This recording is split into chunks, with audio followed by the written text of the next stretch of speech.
Nama saya adalah Irfan Cahyono. Ya, saya mau bertanya, manusia itu dalam kehidupannya melakukan apa yang namanya kebaikan. Tapi di lain sisi, manusia juga melakukan kesalahan. Menurut saya, nilai dari sebuah kesalahan itu lebih besar dari nilai sebuah kebaikan dari manusia tersebut. Misal, dalam kehidupannya manusia itu berbuat baik terus, tapi dalam satu kesalahan manusia dinilai salah dan dilegitimasi sebuah orang itu tidak benar dan itu orang itu salah. Lah, ini mengapa, Cak? Mengapa seperti ini? Padahal manusia itu kan makhluk khotok wanisyan, tepatnya salah dan lupa. Kalau hukumnya seperti tadi, berarti manusia tidak boleh salah. Karena melakukan salah satu kali saja, maka manusia itu menjadi orang yang dilegitimasi salah oleh orang. Nah, ini mengapa, Cak? Mohon pencerahannya. Jadi gini, manusia itu pasti salah, ya. Mungkin berbuat benar, gitu ya manusia. Maka karena itu Allah Ta'ala itu sudah menyiapkan ampunannya. Maka Allah Ta'ala itu kan dalam Asmaul Husna, Allah itu kan satu Ghafur, maha pengampun, Ghafur. Bukan hanya maha pengampun Allah itu, tapi Ghaffar. Ngerti bedanya Ghafur dan Ghaffar? Kalau Ghafur itu sangat maha mengampuni. Kalau Ghaffar, seandainya orang sekarang salah, minta ampun, dimaafkan. Besok salah lagi, diampuni lagi oleh Allah Ta'ala. Karena Allah itu Ghaffar, maha mengampuni berkali-kali. Nah itu Allah Ta'ala.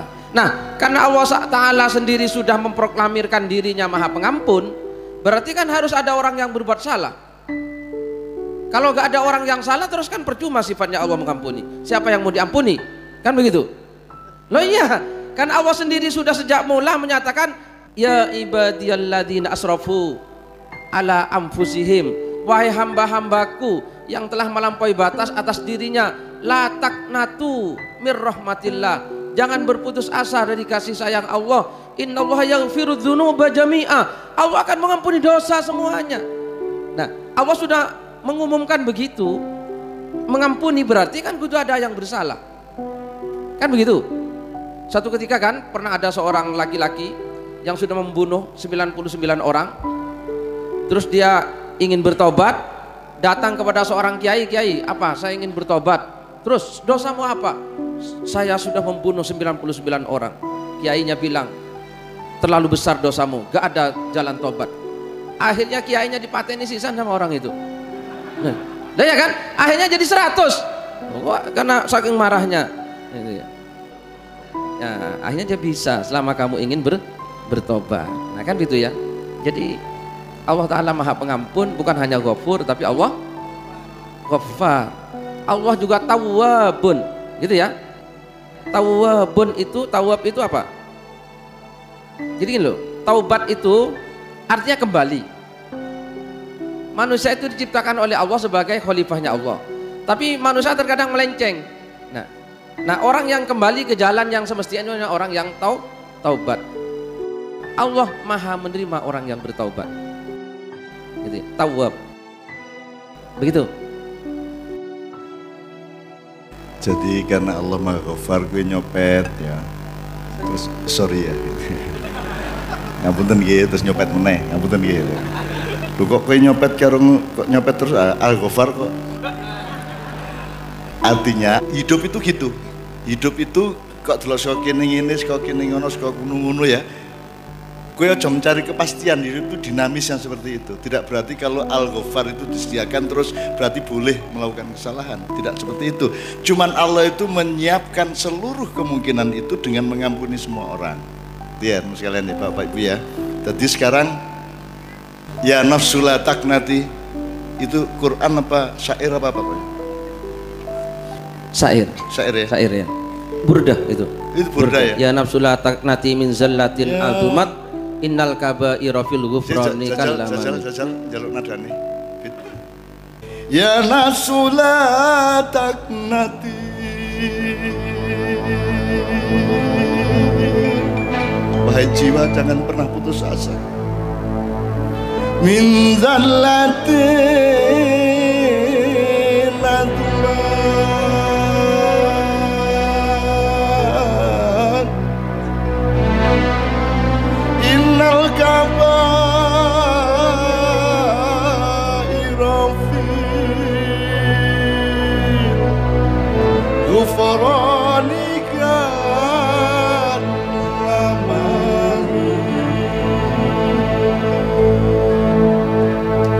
semua saya hias karena semua harus menjadi kegembiraan.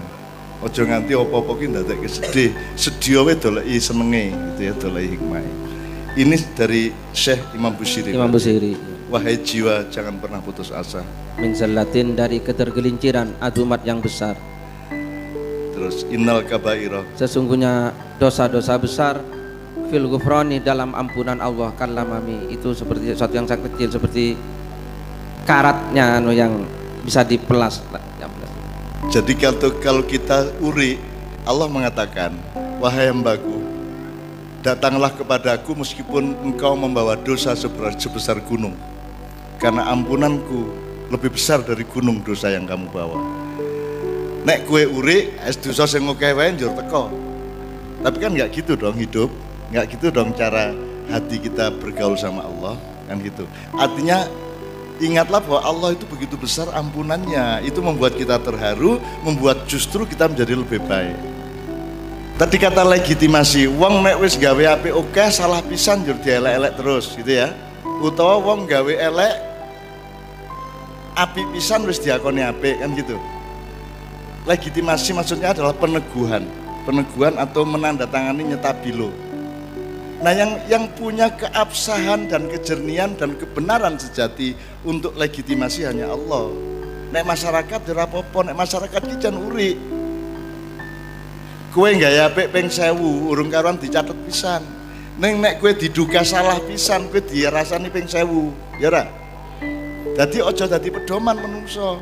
Menungso iki sing penting kowe apik ngono wae. Ning rasa berharap kepada manusia untuk memuji kebaikanmu. Maka saya alhamdulillah memenuhi hidup saya dengan pelayanan kepada masyarakat sejak tahun 72. Dan saya tidak pernah minta dicatat siapa-siapa, tidak pernah berjasa, tidak pernah saya menyuruh siapa-siapa untuk mengakui saya. Aku ngerti saya kira diakoni sapa-sapa. Kowe wong NU to? Apa ana catetane di PBNU bahwa aku iki ngeramut wong NU ben bengi? Lah ora ana to? Aku ya ora berharap, ora masalah. Wong menungso wae kok.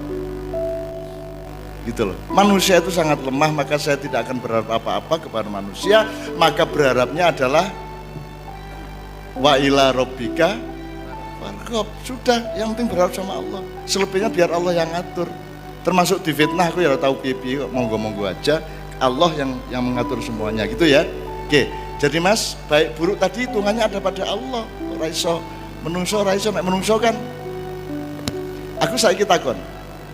Upamane saiki iki ana kecurangan pilpres, aku takon sing tertindas sapa?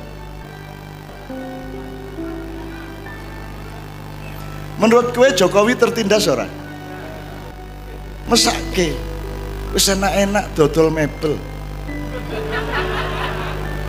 ndadak diprovokasi, di setani, di gedek-gedeke ndase njur dadi wali kota, urung tuntas dadi wali kota, digedek-gedeke meneh dadi gubernur, nanti urung nganti 2 tahun dadi gubernur, digedek-gedeke meneh dadi presiden. Dia harus menjalankan sesuatu yang dia tidak paham. Dia harus menjalankan sesuatu yang dia tidak bisa menguasai. Ini bukan omongan saya, ini omongan orang-orang di sekitarnya. Mesake ngopo sopir becak kongkon nyupir truk lho. Mesake itu tertindas dia. Kasihan dia. Aku ra tega karo dhek, nangis aku. Ning ya terus guyu masalah iku lho.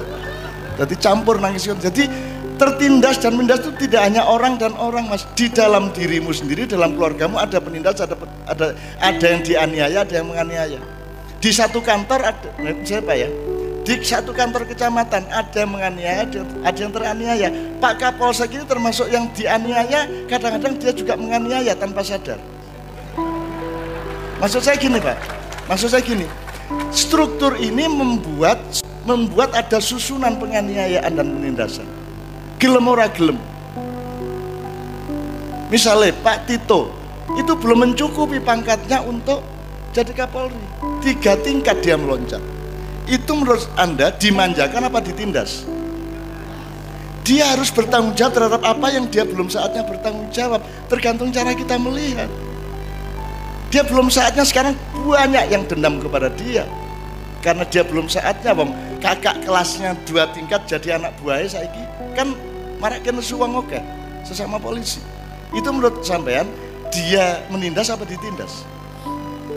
Jadi menindas, ditindas, dolim, madlum itu variasinya sangat banyak. Kadang-kadang istri menindas suami, kadang-kadang suami menindas istri. Sing oke sing ndi? Oke ndi suami menindas istri apa istri menindas suami?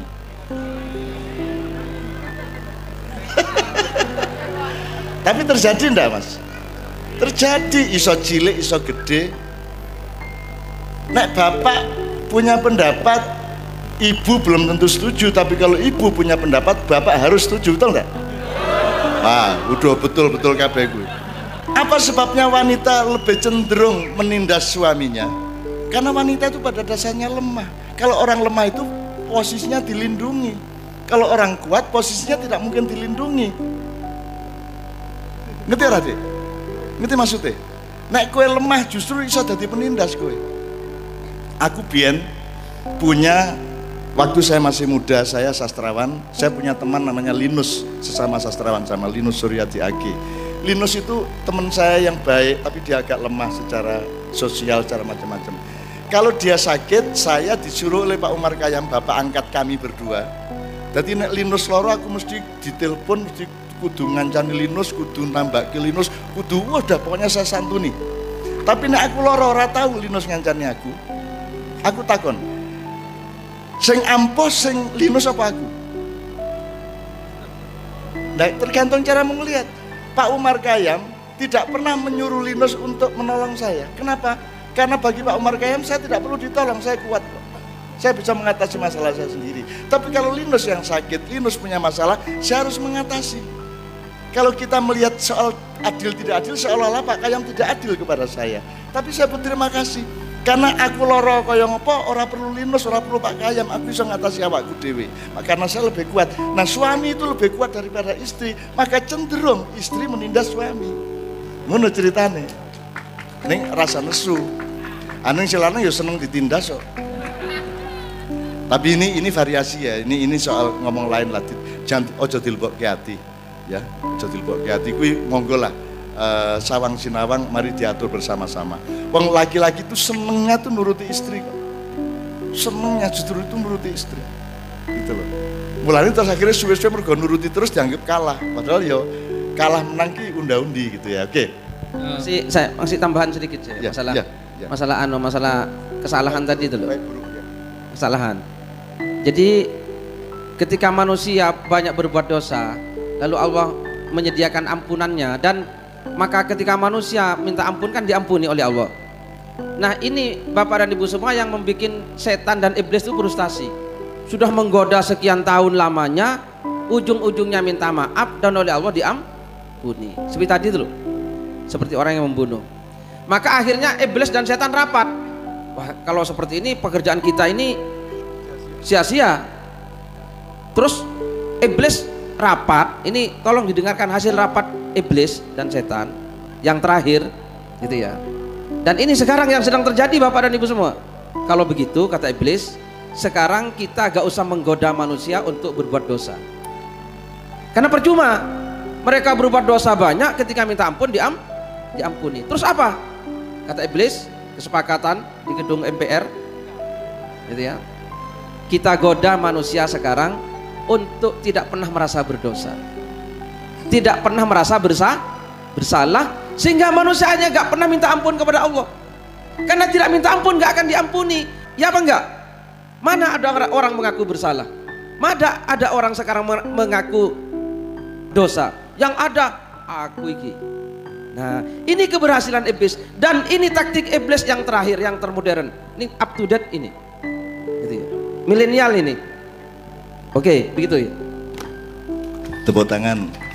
Itu informasi dari partnernya iblis ya, sehingga tahu persis hasil rapatnya iblis gitu ya. Nyenengke Bang Muzamil secara. Aku ya setuju, aku ya melu rapat apa. Oke, kira-kira gitu ya.